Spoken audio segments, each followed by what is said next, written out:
अस्सलाम वालेकुम खैर मकदम छु ते सानित यूट्यूब चैनल मज यथ नाव छु मॉम किचन स्किल आज अस तोह खतर अख मज़ेदार रेसिपी यथ जन नाव छु मुज तो माज यखन। यह मुज तो माज यखन बनावन छु वारिया ज़्यादा सहल तो आसान।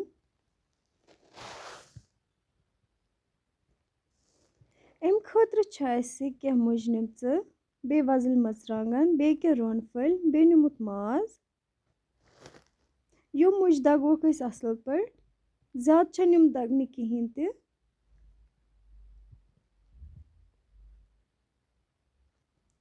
यो मुज थवोक साइडस कुनथ यपर कि लागो प्रेशर कुकरस मज माज अत त्रो आब बे त्रोस क्या खड़े मसाले बे त्रोस नुन चमच करो स्टीम बंद करो न तीस टाइमस कुक यीस टाइमस नी सॉफ्ट गसे यपर कि लोग अकिस बानस मज तेल अत मज त्रो ज़्यूर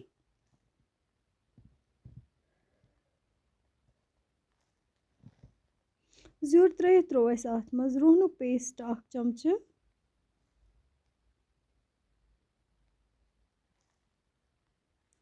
करोन असल पे फ्राई यह फ्राई गसित त्रोक अत मज मुज यह मुज तो असल पे फ्राई करने अत करो नुन चमच ऐड यपर किन क्या स्पाइसेस निमित बे निमो जामुत दोद यह जामुत दोद थवन असल पे दिमो अत छोक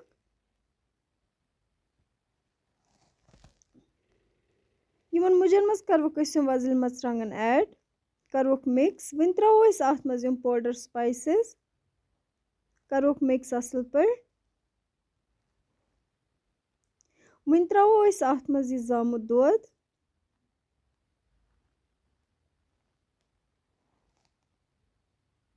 अत रोजुन कंटिन्यू चमच चलावान तिकाज यह हेक फटित ते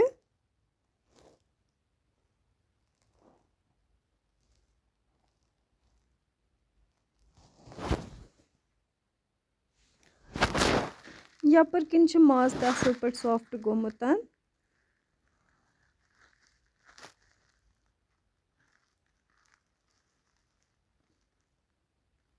युथु यथ ग्रह अम पोतुस करो यह माज अत मज ऐड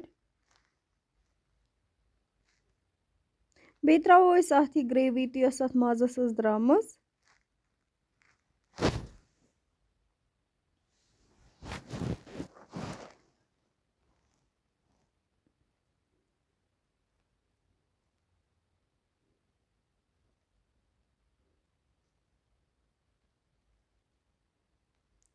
यह असल पे मिक्स कर थो अत कस टाइमस ठांड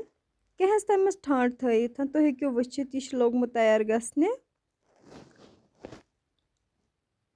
वन त्रो अत मज कसूरी मेथी चमच बे पुदना चमच यह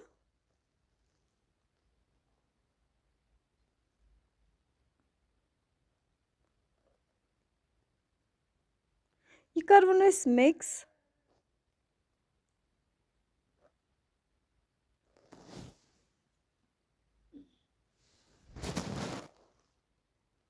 वन थो अत 5 मिनटन ठांड